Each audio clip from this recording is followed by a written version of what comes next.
Mesdames, Messieurs, chers amis téléspectateurs et téléspirituels de Golf TV Africa, bonsoir. Nous vous retrouvons une fois encore ce vendredi, comme c'est le cas tous les vendredis soirs, lorsqu'il sonne exactement 21 h pour ouvrir d'autres portes des mystères. Tout ce qui est obscur, caché, inconnu, inaccessible à la raison humaine, c'est ici, sur votre émission Au-delà du réel, que nous l'abordons. Le thème de ce soir s'intitule « Disposition spirituelle pour une bonne traversée de la période de fin d'année ». Et pour animer cette émission comme nous en avons l'habitude, je suis déjà en plateau avec Aristide Kansoa. Aristide, bonsoir.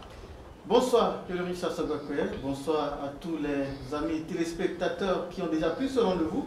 Ceux-là qui sont les internautes qui nous regardent sur YouTube Golf Média. Merci d'être là. Vous qui êtes en ce moment en train de nous suivre sur la radio magique, la 105.7 Golf FM Africa. Bonsoir à vous et bienvenue. Et comme vous le savez, ça c'est la question primordiale. Nous parlons spiritualité sur cette émission. Nous recevons aujourd'hui le prophète Justin Olania. Il est pasteur de l'Église universelle pour la restauration de la vision divine. Alors, prophète, bonsoir. Merci d'accepter notre invitation. Bonsoir, merci, c'est moi. Il paraît que c'est une grâce de pouvoir traverser la première moitié du mois de décembre d'une année. D'accord. Merci, messieurs les journalistes. Quand on parle de période de fin d'année, quelles dispositions prendre? Quand on parle de dispositions, on parle des préparations que l'homme doit observer avant de finir une année. Et par rapport à ce qui me concerne en tant qu'homme spirituel, normalement quand on tend vers la fin d'une année, c'est le moment où surtout l'enfant de Dieu doit pouvoir examiner tout ce qu'il a fait avec Dieu durant toute l'année. C'est le moment où il doit se poser beaucoup de questions, surtout par rapport à sa vie en Dieu. Poser des questions aussi, se poser des questions surtout par rapport à tout ce que Dieu l'a recommandé, surtout au cours de l'année. Parce qu'on ne devient pas enfant de Dieu qui veut, mais c'est une grâce que Dieu accorde à l'être humain sur la terre de devenir son enfant ou de lui appartenir. Donc, de façon grosso modo, c'est un temps aussi où l'homme doit chercher à avoir une concentration profonde. Parce que souvent, c'est difficile à l'être humain qui est dans la chair de pouvoir écouter Dieu qui est dans le spirituel. Et lorsque vous ne prenez pas des dispositions, lorsque vous c'est-à-dire vous ne vous donnez pas cette occasion de quitter la chair, vous ne pouvez pas écouter quelqu'un qui est dans le spirituel. Oui, prophète, je ne vous coupe pas, hein, avant d'aller dans les détails. Est-ce que c'est anodin que vous soyez assis là, en cette date du 16 décembre, et que nous aussi nous serons là, sur ce même plateau avec vous, ou bien c'est une grâce du plus haut? Une grâce divine. Oui, c'est la grâce de Dieu, c'est la grâce qui nous rassemble tous ici, parce que sans que Dieu n'accorde sa grâce à quelqu'un, je crois que celui-là ne peut pas vivre sur la terre. Donc, si nous nous retrouvons ici aujourd'hui, c'est une grâce divine, une pure grâce.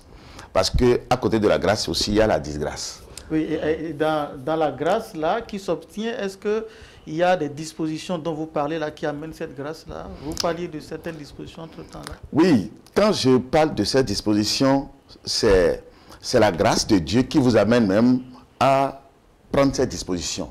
Parce que nous sommes beaucoup sur la terre, mais il y a d'autres qui ne vont pas saisir cette grâce, qui ne vont jamais même chercher à se poser des questions, surtout par rapport à la question de Dieu.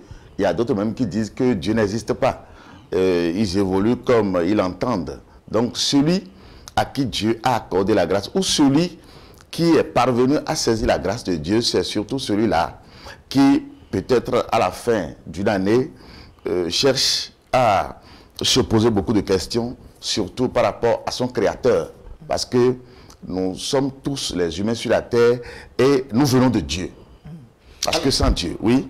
Pasteur Olania, dans vos propos, j'ai entendu parler de disposition et de concentration. Qu'est-ce que vous mettez dans ces deux mots-là? D'accord. Quand je parle de disposition, ça c'est la préparation pour passer une fin d'année et rentrer dans une autre nouvelle année sans, c'est-à-dire dans la paix. Parce que quand vous ne vous préparez pas, vous ne pouvez pas... Parce que c'est un moment où une année... Se préparer comment? Vous mettez quoi dans préparation? Quand je parle de préparation, je parle de ce que... Parce que je l'ai dit tout à l'heure, celui qui est dans le spirituel, c'est lui le Dieu. C'est lui le Dieu Tout-Puissant. Maintenant, vous êtes dans la chair. Si vous ne vous donnez pas ces occasions pour vous préparer, vous ne pouvez pas. Je donne un exemple. De passer une année, une fin d'année pour entrer dans une autre nouvelle année. Je prends le cas de jeûne. Le jeûne, par exemple. Ce que nous observons souvent dans les églises. Le jeûne permet à l'enfant de Dieu d'écouter beaucoup plus Dieu. Parce que par le jeûne, la chair est soumise totalement à l'Esprit de Dieu. À l'Esprit de Dieu qui est en vous. Donc, lorsque vous êtes en jeûne, par exemple, vous rendez la chair totalement faible. Et l'Esprit, dans ce cas, s'accroît. Parce que, surtout pour ce qui nous concerne, quand nous venons à la fin de notre année, que je vais développer tout à l'heure, nous observons surtout le dernier mois de l'année de Dieu, qui n'est jamais de décembre, nous observons ce temps de jeûne, parce que le dernier mois de Dieu s'appelle Adar, selon le livre de Esther 9, verset 1. Donc, c'est pour vous dire que Dieu même n'est pas encore à la fin de son année. La fin de l'année que nous sommes en train d'observer, c'est l'année romaine. Donc, quand nous venons à la fin de notre année, et l'année divine bien sûr, le dernier mois est toujours pris comme un mois de jeûne. Et nous jeûnons durant tout le mois. Et tous les soirs, nous allons aussi aux enseignements. Parce que lorsque vous jeûnez et que vous n'écoutez pas aussi la parole de Dieu, bon, c'est inutile. Vous affaiblissez la chair pour permettre à l'esprit de croître. Et pour que l'esprit grandisse, il faut que régulièrement, en ce temps de jeûne, en ce temps d'abstinence, vous puissiez écouter régulièrement la parole de Dieu. Donc, c'est un moment où le jeûne est aussi primordial, très indiqué. Jeûne absence de repas ou jeûne absence de repas plus prière? Quand je parle de jeûne, il y a deux jeûnes, il y a deux catégories de jeûne. Il y a le jeûne spirituel qui ne seront jamais, parce que le jour où vous allez rompre ce jeûne, Dieu même a dit à Adam et Ève, le jour où tu en mangeras, tu mourras. Donc il y a un jeûne spirituel qui d'ailleurs ouvre la porte du ciel, la vie éternelle à l'enfant de Dieu, qui n'est rien d'autre de ne jamais rentrer dans l'idolâtrie. Parce que celui qui est enfant de Dieu, Dieu le défend, Dieu le met en garde contre l'idolâtrie. Donner adoration à un autre Dieu. Donc ça là, c'est un jeûne spirituel. Le jeûne que nous observons dans les églises, c'est le jeûne physique. C'est-à-dire la cessation de manger et de boire, ça c'est le jeûne physique. C'est ça qui affaiblit même la chair, pour permettre à l'esprit de croître. Et quand vous le faites à la fin de l'année, là, ça vous permet d'écouter bien Dieu.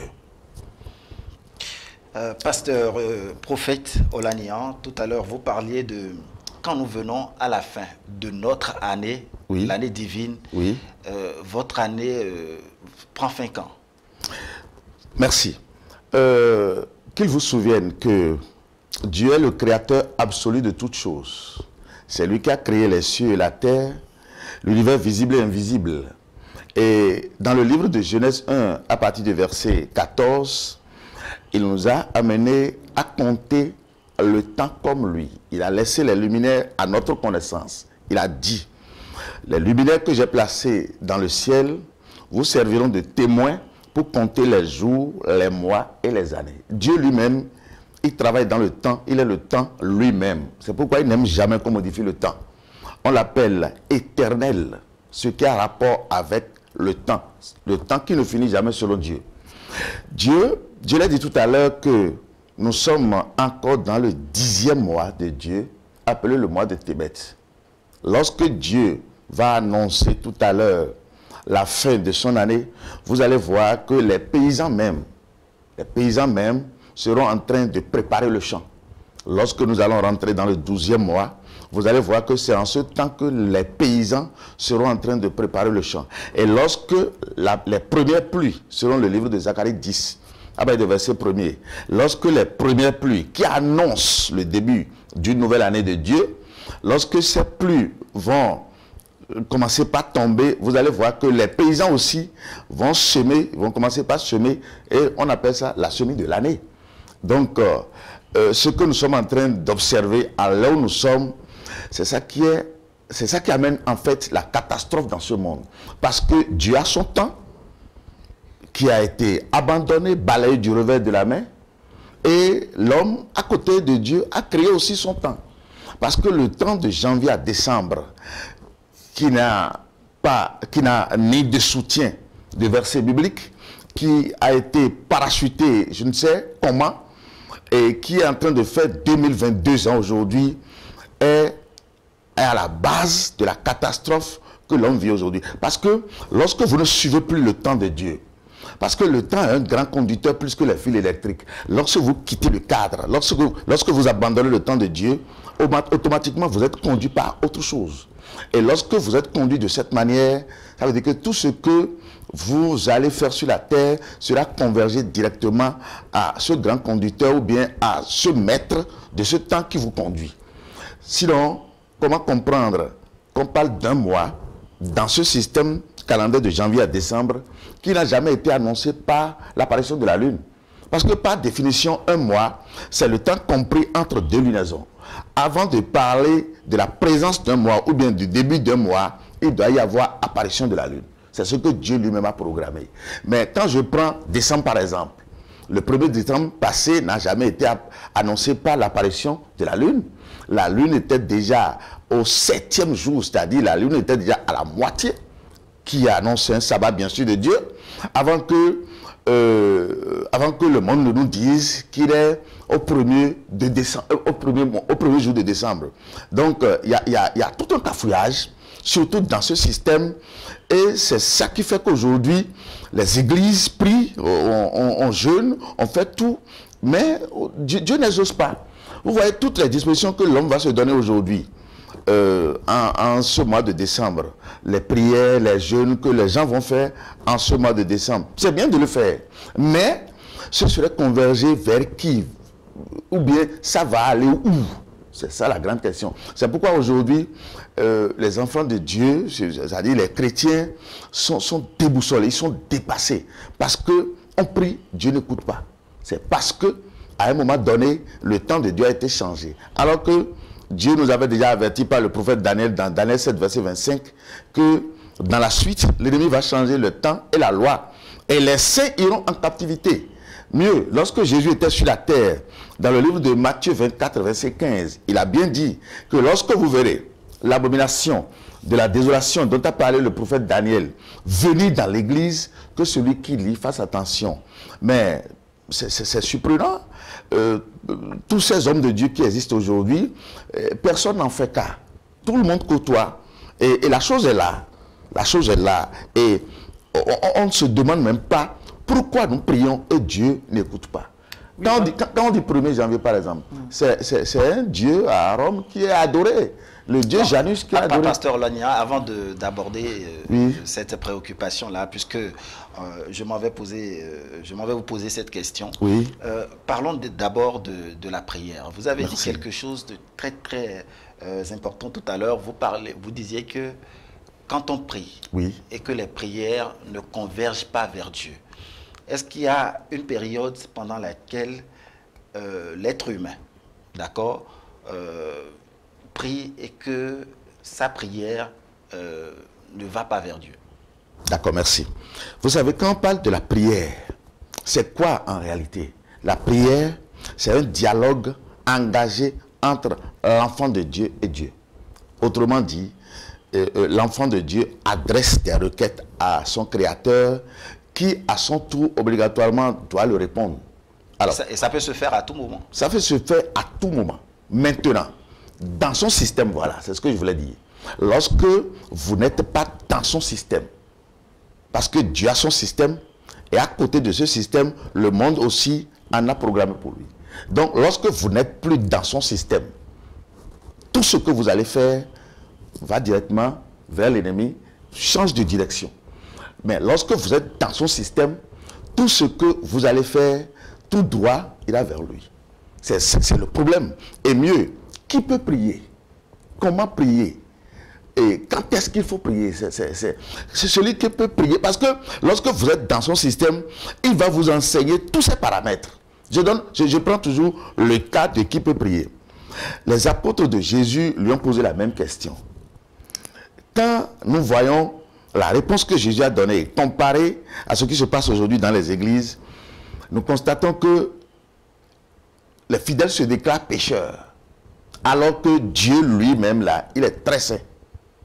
Quand Dieu est très saint, celui qui va communiquer avec lui, normalement, doit être comment par rapport à lui? Quel serait son statut par rapport à lui?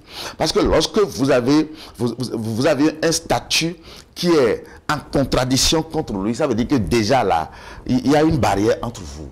Dieu au départ dit, j'ai créé l'homme à mon image et à ma ressemblance. Si Dieu nous avait amené à comprendre que nous avions été créés à son image et à sa ressemblance, ça veut dire que la créature la plus rapprochée de Dieu, la créature qui doit refléter Dieu, la créature en qui Dieu réside, normalement doit être l'homme. Mieux, dans le livre de 1 Corinthiens 3, verset 16 à 17, la parole nous dit clairement que nous sommes temple de Dieu et l'Esprit de Dieu habite en nous. Ça veut dire que d'office, l'enfant de Dieu doit incarner ou bénéficier le statut de Dieu. Lorsque vous avez le statut de Dieu, Dieu est très saint, vous aussi vous devez être très saint. C'est pourquoi il dit, je suis l'alpha et l'oméga. Quand on dit alpha, c'est Dieu, l'esprit. Quand on dit oméga, c'est l'esprit de Dieu qui incarne la chair humaine. Donc quand on dit oméga, c'est l'homme qui a la ressemblance et qui a l'image de Dieu.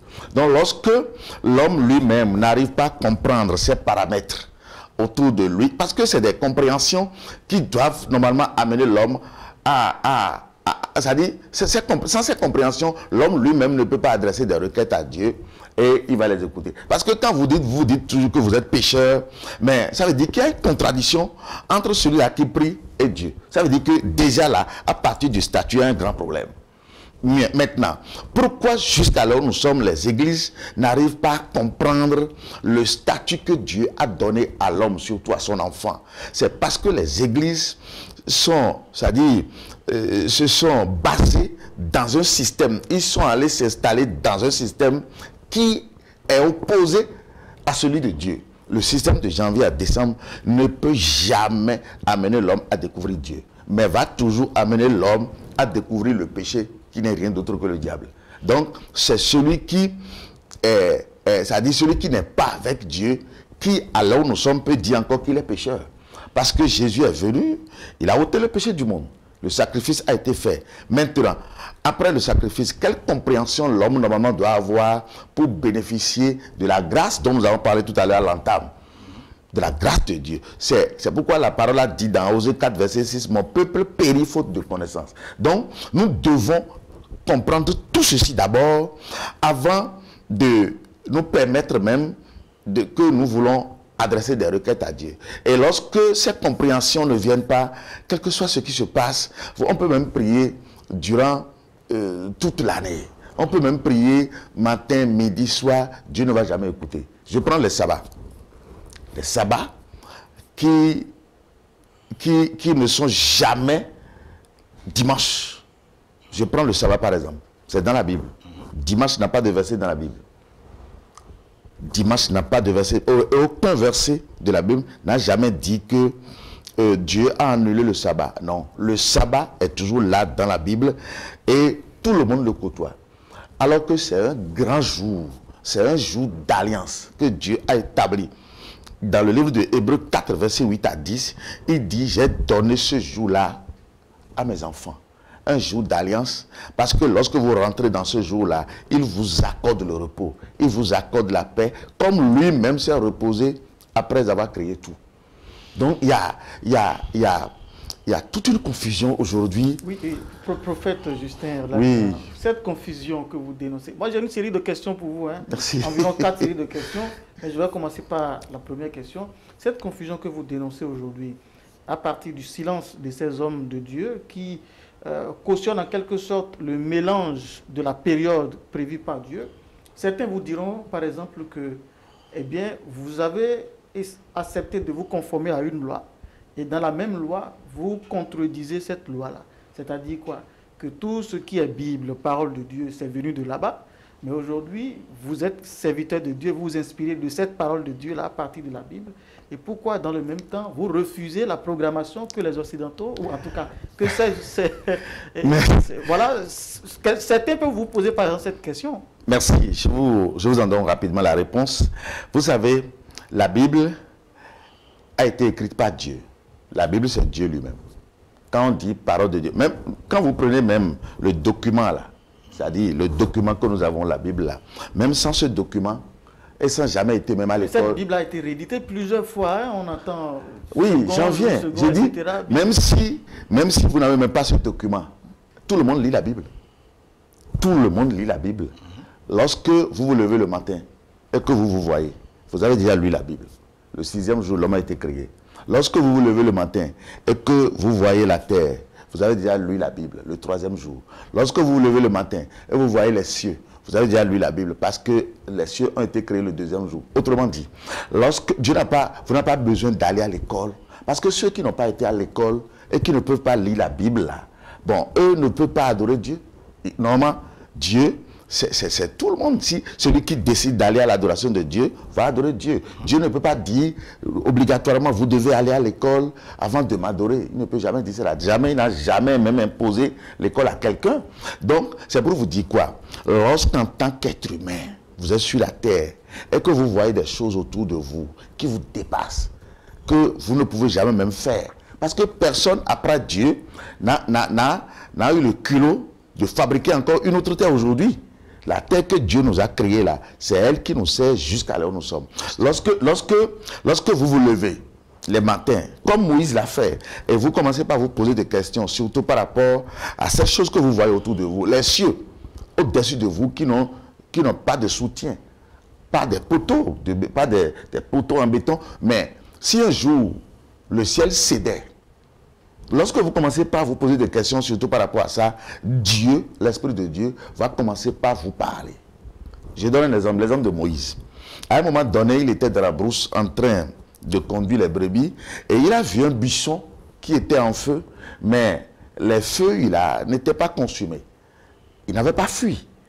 Ça a retenu son attention, il dit, mais je vais contourner le buisson là pour voir qu'est-ce qui se passe réellement. Et c'est au moment où il a décidé de contourner que Dieu a commencé par l'appeler Moïse, Moïse, Moïse, Moïse.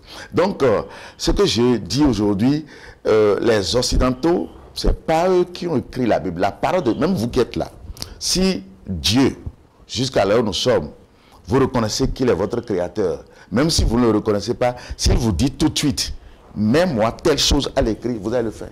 Vous pouvez, s'il vous le dit là, vous allez le faire. Si vous ne le faites pas là, et s'il vous tient au collet là, vous allez le faire. Oui, je passe rapidement à la deuxième question. Oui. Vous avez dit qu'on n'a pas besoin d'être instruit, par exemple, avant de pouvoir connaître Dieu ou communiquer avec Dieu. Alors, on parle des dispositions à prendre avant d'aller dans une nouvelle année. Oui. Pour celui qui ne connaît pas la lecture de la Bible, vous avez dit tantôt qu'il y a le jeûne, la prière et les enseignements bibliques. Oui. Le quidam qui ne va pas du tout à l'église. Oui. Qu'est-ce qu'il doit faire d'autre pour entrer dans une nouvelle année, en dehors de ce que vous avez cité là? Merci. Quand j'ai dit tout à l'heure qu'on n'a pas besoin d'aller à l'école avant de lire la Bible, Dieu au départ avait créé l'homme comme lui-même. Parce que si nous remontons en arrière pour définir l'espèce humaine, vous allez voir que elle n'est rien d'autre que Dieu lui-même. Je m'explique. On dit, la terre était informée, vide, et l'Esprit de Dieu se mouvait au-dessus des eaux. Dieu dit que telle chose vienne et la chose apparaît. Que telle chose vienne depuis le premier jour jusqu'au 5e jour, par exemple. Ça veut dire quoi? L'Esprit de Dieu qui est invisible. Quand il prononce une parole, la parole est réalisée dans le physique. Réalisée dans le physique. Réalisée dans le physique. Et selon vous, quand j'arrive à créer des choses, les choses qui me sont chères, pour les gérer ou pour les conduire c'est-à-dire à atteindre mon objectif, je crois que je ne peux pas prendre quelqu'un que je ne maîtrise pas pour venir me le surveiller. quand vous lisez bien la Bible, on dit il a créé l'homme à son image et à sa ressemblance. Ça veut dire que tout ce qu'il avait créé, au moment où il était à l'état d'esprit, pour les contrôler, pour les gérer, pour gérer bien la terre, pour gérer les cieux, pour gérer les arbres, pour tout ce qui nous entoure aujourd'hui, lui-même s'est donné la chair humaine. Ça veut dire que l'homme debout même là, il tire sa source de Dieu. Ça veut dire que l'homme debout ne peut même rien faire sans Dieu. C'est l'Esprit de Dieu qui le conduit. C'est pourquoi tout à l'heure j'ai dit dans mon développement que l'Esprit de Dieu vit en l'homme. C'est pourquoi Jésus, au moment où il était venu, il a dit, croyez en moi. Celui qui va croire en ma parole, je vais inviter mon Père et ensemble, nous les deux, nous allons venir habiter en lui et celui-là aussi en nous. Avant d'aller à ma dernière question, permettez que j'aille rapidement à l'avant-dernière. Alors, pour les chrétiens qui ont l'habitude de vous fréquenter, prophète Justin Olaniyan, oui. En dehors du jeûne, de la prière, de l'enseignement biblique, qu'est-ce qu'ils font d'autre avant d'entrer dans la nouvelle année, comme disposition? Bon, si nous voulons entrer dans une nouvelle année, je vais vous développer rapidement. J'ai dit, nous prenons le dernier mois qui est le mois d'Adar pour jeûner, pour prier, pour invoquer Dieu, pour lui demander ce qu'il a à nous recommander pour la nouvelle année. Ça fait un. Deuxième point, lorsque nous rentrons dans la nouvelle année, lui-même nous a dit que dans le premier mois, à partir de sa date 14, que nous devons obligatoirement prendre son corps et boire son sang pendant 7 jours. Donc, ça fait partie aussi des dispositions, parce que celui qui est venu, par exemple, cette année, ou qui n'a jamais participé au repas du Seigneur avec nous, obligatoirement, après ces enseignements, doit s'apprêter pour faire le baptême, pour passer à la table sainte. Donc quand nous entrons dans une nouvelle année, il y a ce repas-là qui attend tout le monde. Et c'est ce repas-là qui ouvre même l'année, parce que c'est un repas qui est souvent pris à la première pleine lune de l'année. C'est-à-dire la première grande forme de la lune dans l'année. Donc, à part le jeûne, à part les enseignements, à part les prières, à part les requêtes, les demandes, tout ce que... Parce que quand vous êtes avec Dieu, que vous lui demandez des choses, c'est normal de les écrire aussi.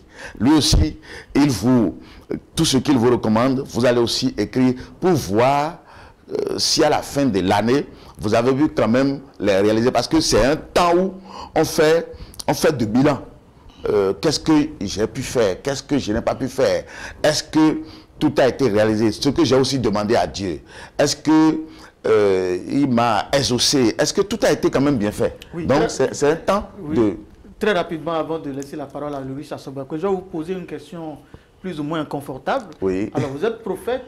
Est-ce que, en tant que prophète, vous avez accès au monde des ténèbres? Est-ce que vous voyez ce qui se passe là-bas ou vous voyez ce qui se passe ici? Parce que généralement, on dit certains prophètes, à la fin de l'année, vendent des sels, des eaux, etc.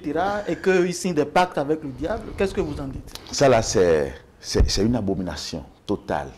C'est une abomination dans la mesure où Dieu nous défend même de nous comporter de cette manière. Nous ne sommes plus au temps de la loi où Dieu réclamait les sacrifices. Si c'était même les sacrifices, cela se comprendrait. Le sel, l'utilisation du sel, de l'eau bénite, de tout ce qui se passe aujourd'hui, c'est malheureux.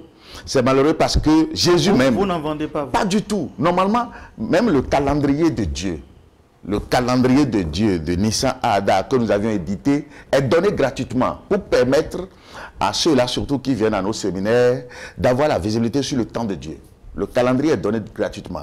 Quand on parle de sel, de l'huile bénite ou bien de l'eau bénite et consorts, de sable parfois. De sable parfois. On ne peut rien, aucun support ne peut vous accompagner dans le spirituel pour dire que vous êtes avec Dieu. Dieu n'a pas besoin de sable. Dieu n'a pas besoin de l'huile bénite. Dieu n'a pas, aucune d'ailleurs même n'est bénite. Aucune eau d'ailleurs même n'est bénite. La bénédiction de Dieu suffit simplement.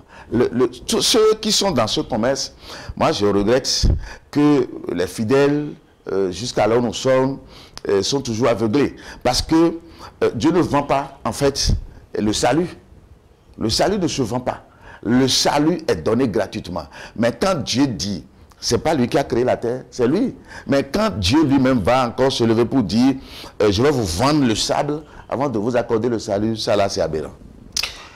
Prophète Olania, vous avez parlé de beaucoup de choses. Vous avez dit qu'il y a normalement une période ou des périodes au cours desquelles il faut adresser, il faut dialoguer avec Dieu.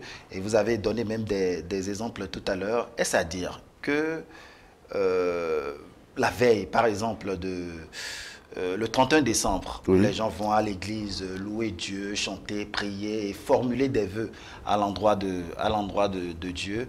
Est-ce à dire qu'en cette période-là, à cause de la position de la lune, eh bien, que la prière n'est pas exaucée? Merci. Elle n'est jamais exaucée. Elle n'a jamais été exaucée. C'est très important ce que vous dites. Très important, je l'assume. Jamais exaucée parce que, vous savez, Dieu, je vais vous expliquer un peu ses caractères. Vous savez, Dieu peut avoir besoin de ce bic-là. Et il te dit, le bic que je veux là, prends-le-moi dans mon système. Si réellement tu lui donnes le bic, tu prends le bic dans le système et tu lui remets ça, et il dit d'accord, bravo. Mais si tu vas ailleurs et tu vas prendre le même bic pour le lui donner, il dit non. Ce n'est pas le fait d'aller dans une église pour prier un 31. Bon, 31 de quel mois? Est-ce que Dieu, lui, a sifflé la fin de son année ou bien de son mois? On va voir tout à l'heure, le 31 décembre là, si la lune va rentrer dans le noir. Parce que lorsqu'on vient à la fin d'une année ou d'un mois, la lune ne doit plus être dans le ciel. La lune doit disparaître. Obligatoirement. Parce que la lune a un parcours mensuel, le soleil a un parcours journalier. C'est ce que Dieu a dit dans le livre de Psaume 104, verset 19. Il a fait la lune pour marquer les temps. Le soleil sait quand il doit se coucher. Donc, si nous disons que nous venons à la fin d'un mois et que la lune ne disparaît pas, c'est à la fin de quel mois? Alors, ce mois est en l'honneur de qui? C'est ce que nous devons chercher à savoir. Est-ce que nous disons que nous adorons Dieu? Est-ce que c'est la fin du mois de notre Dieu? La fin de... Je vais vous donner quelque chose qui va vous surprendre. Lorsque vous venez à la fin d'une année vraie de Dieu, la nuit là qui siffle la fin, vous n'allez jamais voir aucune étoile dans le ciel. Aucune étoile. Et lorsque la fin de l'année de Dieu va s'approcher, je reviendrai encore ici pour vous donner la date. Et le jour là, vous allez appeler de par le monde entier, même jusqu'à l'extérieur, pour voir si une seule étoile va apparaître dans le ciel. Lorsque Dieu vient à la fin, je dis bien à la fin de son année, tous les luminaires là perdent leur rayon, perdent leur lumière. Vous n'allez pas la nuit là, et le lendemain, vous allez encore voir les étoiles. Donc normalement, avant de dire qu'on veut prier Dieu, dans Matthieu 7, verset 21, il dit, ceux qui me disent Seigneur, Seigneur n'entreront pas tous dans le royaume des cieux. Ça veut dire qu'il y a quelque chose en dessous que nous devons d'abord chercher à comprendre. Quand on dit 31 décembre ou 24 décembre pour la Noël, c'est la partie spirituelle de la fête. Parce qu'une fête a toujours deux aspects. Il y a la partie spirituelle et la partie physique. La partie spirituelle est toujours en l'honneur de ce Dieu à qui on dédie la fête. C'est lui qui reçoit l'adoration les veilles. Maintenant, la partie physique qui est la célébration, les manger, les boire, tout ce que nous observons, ça c'est la partie physique qui concerne nous les humains. Mais ce que l'homme va chercher dans les églises, les 31 décembre, l'homme lui-même ne sait pas. Parce que le cri de minuit, c'est dangereux, extrêmement dangereux. Parce que dans le même temps, on dit minuit, le système de janvier à décembre annule encore tout le temps et on dit 0 heure. Dans le même temps, on ne peut pas dire qu'on est au milieu d'une nuit et en même temps l'annuler encore. Vous-même, vous le savez très bien. Donc, le cri de minuit là, que nous avons l'habitude de donner, répond à une question qui a été posée même avant qu'on ne donne le cri. Parce que en ce temps-là, il y a une question qui est souvent posée et l'homme ne connaît pas. Et c'est ce cri, cette réponse que nous donnons là, qui nous amène... Parce que quand tu as déjà accepté la chose, au cours de l'année, tu ne peux plus refuser. Prophète Olania, je m'en vais vous faire une question. Est-ce que vous, un dimanche par exemple, où vous célébrez, vous faites le culte, et que ça tombe sur une période où la lune, la position de la lune n'est pas forcément favorable, est-ce que les prières que vous dites au cours du culte ce jour-là sont exaucées? Bien. Pourquoi vous le faites? Ce que je veux souligner rapidement là, c'est pas que nous prenons le programme de dimanche pour dire que nous faisons les cultes les dimanches. Si notre sabbat par exemple, parce que dans une semaine, nous avons 3 jours de culte. Il y a le premier culte qui est le sabbat de l'Éternel. Le sabbat peut tomber sur n'importe quel jour conventionnel. Le sabbat peut tomber sur lundi, sur mardi, sur mercredi, sur jeudi, sur vendredi. Parce que Dieu n'attend pas en fait les dimanches pour former les différentes phases de la lune. Parce que les différentes phases de la lune dans le calendrier de Dieu annoncent toujours les sabbats de Dieu. Le premier quartier, premier sabbat dans un mois de Dieu, la pleine lune. Deuxième sabbat, dernier quartier. Troisième sabbat, la nouvelle lune, où la lune disparaît bien sûr. C'est ça qui est le 4e sabbat. Donc, quand ces phases arrivent, ce n'est pas forcément les dimanches ou les samedis. Ça peut tomber sur n'importe quel jour conventionnel. Ça veut dire quoi? Lorsque le sabbat arrive, c'est pourquoi je dis, sans le calendrier, on ne peut pas connaître Dieu. Sans le temps de Dieu, on ne peut pas connaître Dieu. Okay, maintenant, on va dans une église. Maintenant, ce n'est pas que nous voyons la position de la lune, non. Nous connaissons le temps de Dieu. Et Dieu a pris la lune pour marquer le temps. Lorsque ce temps-là arrive, nous allons à l'église pour que ce soit, si c'est le sabbat, c'est l'adoration. Mais si c'est, parce qu'après le sabbat, 3e jour après, ça fait la connaissance de Dieu, esprit de connaissance. Dieu ne connaît pas lundi, mardi, mercredi, jeudi, jusqu'au dimanche. Parce que quand on dit dimanche, l'anglais dit Sunday. Sun égale soleil, day égale jour, jour du soleil. Alors que Dieu n'est pas soleil.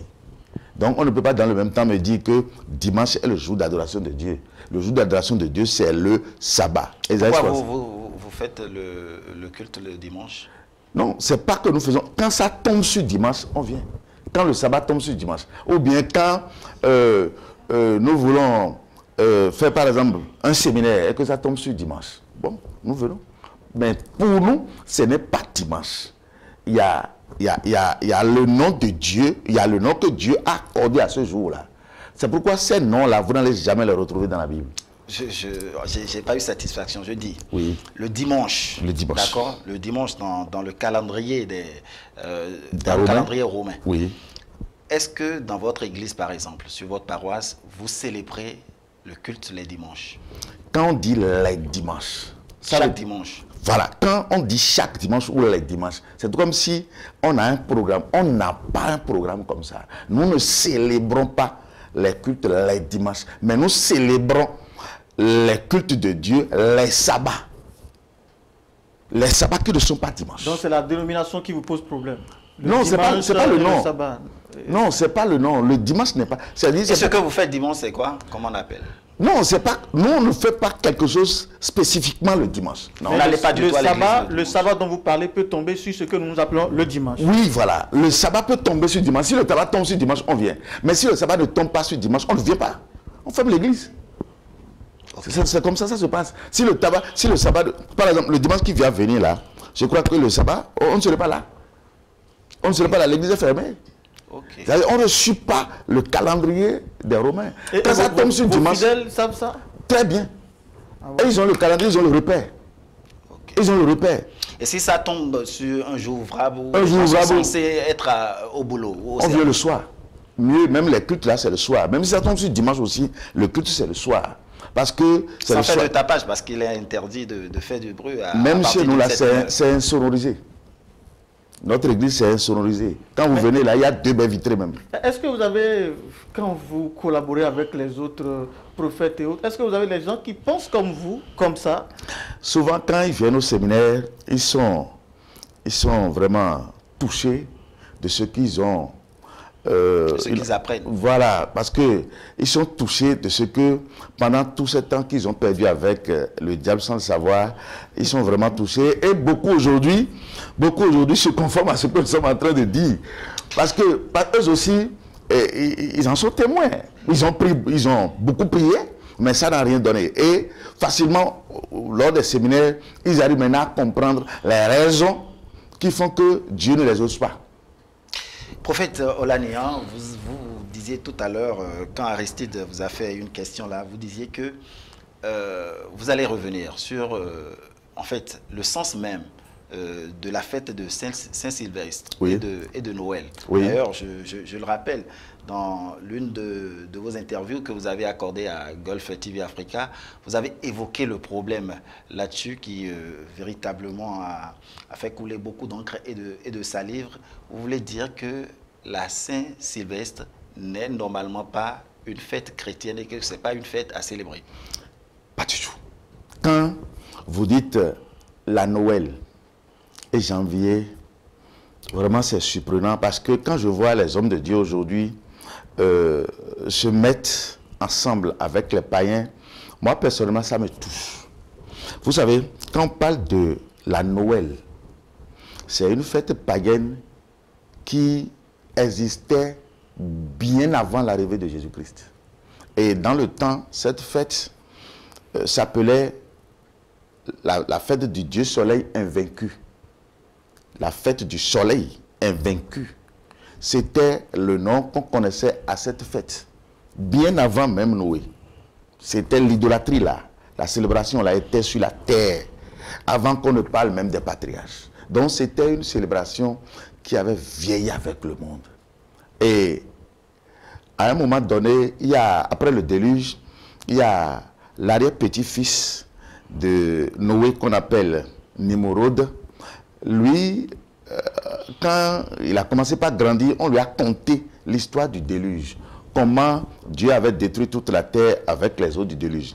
Et rapidement, ce qu'il a émis comme projet, c'est de construire une tour dont le soleil va toucher le ciel, pour que désormais, lorsque Dieu va encore décider de détruire la terre, tous les humains, tous les habitants de la terre vont se regrouper dans cette tour pour se donner un même nom, pour se donner une même langue.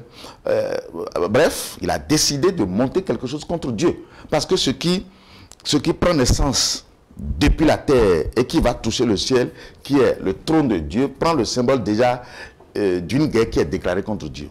À un moment donné, effectivement, ils ont démarré le projet. Et arrivé à un moment donné, Dieu est descendu, Dieu a détruit la tour. Dieu les a jetés un peu partout, il les a éparpillés. Parce que Dieu a dit, soyez féconds, multipliez, remplissez la terre. Donc, du coup, ce monsieur, à un moment donné, dans la fleur de l'âge, il est décédé. Même avant son décès, il a réussi à arracher sa mère, Sébéramis, à son père, il s'est marié à sa mère. Parce que quand on dit Nimrod, c'est un vaillant chasseur, c'est quelqu'un qui s'impose facilement à la masse. Donc, on l'a enterré. Et le jour où on l'enterrait, il y avait un arbre de sapin à côté de sa tombe. Donc, à chaque fois, le peuple et la maman allaient sur sa tombe pour aller se recueillir. Et dans la nuit de 24 décembre à 25 décembre, d'une célébration de cette fête du Dieu Soleil vaincu, il y a un second arbre qui est poussé de l'autre côté de la tombe, ayant les mêmes feuillages, les mêmes grandeurs, les mêmes tailles, avec le premier arbre. Quand le peuple et la maman sont venus voir, ils ont dit, c'est notre vaillant sa sœur Nimrod qui est revenu à la vie, on va l'appeler Noël. Donc à partir de ce jour-là, la fête a changé de nom et s'appelle désormais Noël, qui veut dire Nimrod qui est revenu à la vie. Donc, l'adoration a été sur la terre. Et pour désormais permettre, avec l'évolution du monde, pour permettre à tout le monde de célébrer cette fête, ils ont pris la date, 25 décembre. Ils ont demandé à tout le monde, chacun n'a qu'à planter l'arbre là dans sa maison. Et à un moment donné, la dame aussi est partie. Maman Nimrod est partie. Au temps du Dieu Soleil invaincu, on sacrifiait 1000 enfants. On égorgeait 1000 enfants sur ce fétiche-là. Les 25 décembre, on égorgeait. C'est pour vous dire pourquoi on dit maintenant que c'est la fête des enfants. On égorgeait dans le temps 1000 enfants sur ce fétiche. Maintenant, à un moment donné, quand Maman Nimrod aussi est décédée, le peuple a pris quel décret. Désormais, l'arbre est déjà planté, chacun dans sa maison. Maintenant, ils ont érigé la statue de la dame, Maman Nimrod, portant Nimrod dans la main, plus l'arbre, plus la date de 25 décembre. Ça veut dire que pour célébrer la Noël, il y a la date qui est connue, il y a l'arbre qui est connu, il y a aussi la statue qui est connue. Donc, cette adoration était déjà là avant que Jésus ne vienne. Maintenant, lorsque Jésus a fini sa mission, il est parti, les Romains ont pris le contrôle de la terre, ils ont interdit la parole sur la terre pendant au moins 1200 ans. Ils ont tué tous les apôtres, ils ont personne ne doit plus parler de Jésus-Christ. Et après ce grand silence, c'est eux-mêmes qui se sont encore levés pour dire, venez, on va adorer Jésus-Christ. Et qu'est-ce qu'ils ont fait? Ils ont apporté le système calendaire de leur Dieu, de Janus, le système de janvier à décembre, et ils ont introduit des fêtes païennes qui existaient bien avant l'arrivée de Jésus-Christ. Et ils ont dit que c'est Jésus qui est né un 25 décembre. La date de naissance de Jésus n'a jamais été laissée à la connaissance des humains. Qu'est-ce que Dieu nous a permis de connaître? Sa mort et sa résurrection, qui est la Pâque de Dieu, et qui nous donne la vie. Donc, ils ont dit que c'est Jésus qui est né, alors que Jésus ne s'appelle jamais Noël. Jésus n'est jamais né sur un arbre, pour qu'on nous dise que, sinon, posez-vous la question, qu'est-ce que l'arbre vient chercher dans la célébration? Donc, c'est pour nous obliger à rentrer dans l'ancienne célébration païenne, pour que, parce que quand vous rentrez dans l'idolâtrie, rapidement Dieu vous abandonne, et tout ce qu'on va dire sur vous, si c'est un malheur, là, ça vous frappe. Donc c'est pour nous obliger désormais à nous soumettre au Dieu Janus, qu'on nous dit désormais que oui, la Noël, que c'est... Parce que les gens savent que quand Dieu va dire Jésus, le monde entier va venir. Parce que le nom là a été gravé dans la mémoire de l'espèce humaine. Même si on nous interdit de le prononcer, le nom a été gravé. S'il disait que c'est Janus qui est né régulièrement le 25 décembre, personne n'allait venir à l'adoration là. Mais comme on a entendu Jésus, personne n'a plus cherché à savoir quel Jésus, dans quel système. Tout le monde s'est emballé, et puis voilà comment on nous a servi la nouvelle. Et l'enfant qui est né le 25 décembre, c'est le démon Janus qui naît souvent le 25 décembre. Quand un bébé naît, 8e jour, on doit faire sa dédicace. C'est à la dédicace qu'on ouvre maintenant la porte de l'année pour tout le monde, qui est le 1er janvier. Parce que quand vous dites 25 décembre, 26, 27, 7 jours après. 8 jours après. 8 jours. C'est ça. Donc c'est à la dédicace que le nom de l'enfant est promulgué, qui est Janus. Si c'est au moins Jésus, on allait dire au moins Jésus-vier, si je peux me le permettre. Oui, mais on dit janvier. Avant de vous poser ma question, oui, je voudrais une petite explication d'abord. Vous avez dit, la Noël, dans la définition, c'est le retour de à la vie. Alors, dans quel je vais dire, dictionnaire vous avez eu cette définition-là? Quelle est l'étymologie de ce mot-là pour que vous déduisez que ça veut dire le retour de Noël? C'est ce que ceux qui existaient dans le temps se sont dit. Ce n'est pas nous qui avons donné le nom Noël, c'est eux qui ont donné le nom Noël. Et nous sommes tous d'accord que Noël, là, le nom là, était déjà sur la terre, était prononcé à X reprises sur la terre avant que nous naissions. Le nom là était là. Alors, sinon, par exemple, je prends le nom Justin. Ça a été prononcé avant moi. Je ne sais pas ce que ça veut dire. Alors, ça veut dire aujourd'hui que tous ceux qui sont en train d'opérer des miracles dans des temples, dans des églises et tout le reste, ils opèrent le miracle à partir d'une force qui n'est pas celle de Jésus. Vous savez, si vous étiez là avec eux, mais je ne vais pas vous souhaiter ça. Parce que si vous étiez avec, là où on fait ces miracles-là, oui, si vous étiez avec eux, je crois que ce qui suit ces miracles, c'est catastrophique. Parce que quoi? Tout miracle, Satan aussi peut faire de miracles. Selon le livre de Apocalypse 13. Satan aussi fait de miracles. Jésus en a fait également. Jésus en a fait également. C'est-à-dire, il y a le fondement de Jésus. Et vous ne mettez aucune bémol là, aucune réserve dans ce que vous dites. Tout le monde, tous ceux-là. Mais eux-mêmes le savent. Il faut des miracles biaisés. Ce que je dis, eux-mêmes le savent. Quand c'est sur le fondement de l'ennemi que le miracle est produit, parce que l'ennemi aussi fait des miracles. C'est sur le fondement de l'ennemi que le miracle est produit, mais vous devez plus tard payer le rançon. Vous devez payer le rançon. Et c'est votre vie. Jésus a payé le rançon pour nous libérer. Il y a le fondement de Jésus-Christ qui a pour système Nissan Adar. Le fondement de Janus qui a pour système janvier à décembre. Et toutes les églises aujourd'hui, malheureusement, se retrouvent dans le système de janvier à décembre. C'est pourquoi ils ont dimanche comme jour d'adoration. L'impératif pour vous aujourd'hui, oui, c'est de pouvoir calculer les jours de prière avant d'être sûr que Dieu exauce. Dieu exauce, il y a un miracle qui va s'opérer et que ce miracle ne serait pas diabolique. C'est suivre le temps de Dieu, simplement, qui est le calendrier. Suivre le temps de Dieu, qui est le calendrier que nous donnons gratuitement. Parce que le monde aussi nous donne son calendrier que nous suivons. Maintenant, qu'est-ce qu'il faut faire aujourd'hui? Quitter le temps de l'ennemi. Parce que lorsque nous serons toujours dans le temps de l'ennemi, nous n'allons jamais retrouver Jésus-Christ. Il n'est pas là. Il est dans son temps à lui. Ce n'est pas parce que l'ennemi a mené son temps que Dieu va oublier le sien pour aller s'accrocher à ce que l'ennemi a fait. Non, Dieu a son temps, qui a existé bien même avant que... Quand vous prenez 2 Thessaloniciens 2, 3 à 4, on dit que l'ennemi est venu s'asseoir dans le temple de Dieu, se proclamant lui-même Dieu. Au travers quoi?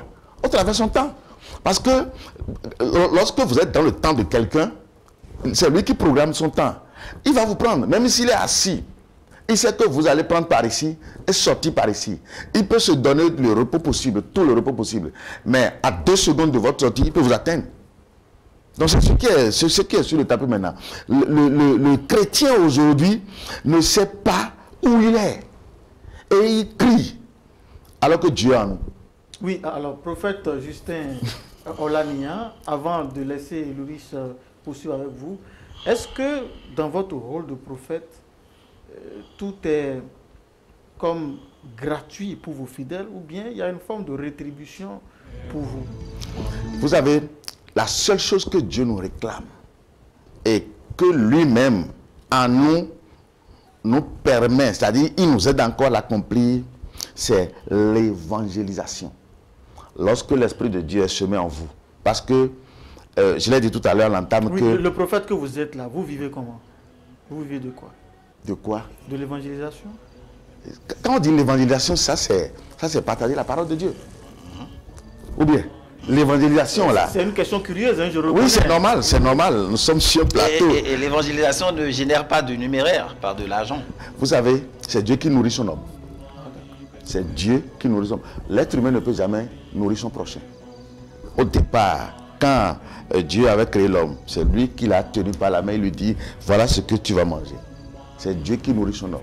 Personne, même quand vous vous comptez sur vous-même là, ça c'est de l'idolâtrie. Et dans le miracle que vous faites aux gens, vous faites des miracles, je suppose. Quand on vous font des dons, quand on dit miracle, vous savez, naturellement, lorsque vous êtes enfant de Dieu et que Dieu vous appelle, c'est lui d'ailleurs même qui vous bénit. Personne ne peut se bénir. C'est lui qui vous bénit. La santé, par exemple, il y a la bénédiction sanitaire, il y a la bénédiction financière. Et lorsque Dieu vous bénit et que vous êtes conscient de tout ce que Dieu vous fait, le fait de vous protéger même simplement là, c'est déjà une grande bénédiction. Le fait de ne pas permettre aux sorciers de vous tuer, de tuer vos enfants, de vous garder en bonne santé, c'est déjà une bénédiction. Parce que ça peut passer, mais nous sommes guéris. Donc, déjà que vous êtes dans cette posture-là où vous ne dépensez pas anarchiquement dans les hôpitaux et qu'on décide maintenant de faire quelque chose pour Dieu, mais c'est normal que vous accompagnez aussi. Les jours de fête, etc., toutes ces polémiques que vous créez là, ces grosses polémiques, il faut le préciser, est-ce que vous êtes sûr de pouvoir assumer quand même les réponses des autres pasteurs et prophètes? Comptant sur Dieu, nous l'assumons. Parce que je prends l'exemple de il n'y a pas cette église-là qui va agir comme nous. Les calendriers que nous distribuons, c'est à coup de millions. Parce que les imprimeries, excusez-moi beaucoup, les imprimeries que nous avons sur place n'ont pas la maîtrise de ce que nous concevons. Il faut quoi? Ça veut dire que quand nous concevons même le calendrier, nous sommes encore là, debout, avec eux, avant que ça ne réussisse. Et ils nous prennent des millions, mais pourtant au retour, nous les distribuons gratuitement. Prophète Olania, avant de vous laisser adresser vos derniers mots aux téléspectateurs, dites-nous ces connaissances que vous venez de partager avec nous, est-ce que c'est vous seul et votre église qui les détenez ou vous estimez qu'il y a d'autres pasteurs, d'autres prophètes qui ont la même compréhension de ce temps de Dieu que vous, mais qui les cachent à leurs fidèles? Bon, qui les cache à leurs fidèles, bon, je ne le sais pas parce que... Ne le partage pas. Moi, j'ai enseigné beaucoup de gens. J'ai enseigné beaucoup de gens qui, aujourd'hui, sont partis parce que ils veulent aussi prêcher la parole, pourvu que ça soit dans le même sens. Donc, normalement, même quand vous recevez beaucoup, vous devez aussi en donner beaucoup. Quand ce que j'ai enseigné, je ne crois pas qu'à l'heure où nous sommes, ils vont encore décider de les cacher, bien de cacher ces enseignements à d'autres personnes, je ne crois pas. Parce que la mission même, c'est quoi? L'objectif, c'est quoi? C'est permettre à d'autres personnes de quitter l'ignorance. Mon réalisateur Orience Romao nous signale que nous sommes pratiquement au terme de cette émission. On vous permet juste en quelques secondes de clôturer cette émission. Juste en 2 mots pour clôturer. D'accord, merci beaucoup. Pour clôturer, je dirais simplement au monde entier, à tous les humains en général et les chrétiens en particulier, de se retirer de ces célébrations qui sont devant nous, qui ne sont pas des célébrations programmées par Dieu. C'est des programmations mondaines, païennes, montées de toutes pièces pour détruire la vie humaine. C'est lourd ce que vous dites. Merci. En tout cas, vous en assumez totalement. Eh bien, nous sommes au thème Aristide Kanoussou de cette émission. Aristide Kanoussou qui a co-animé cette émission avec moi, comme c'est le cas tous les vendredis soirs. On aimerait rester encore un peu plus avec nous. Mais la télévision, c'est une question de temps. Celui qui nous est imparti pour cette émission est allé à son terme. Nous vous donnons rendez-vous vendredi prochain à la même heure pour d'autres mystères. Merci de nous avoir suivis. Au revoir et que la bénédiction soit. Money,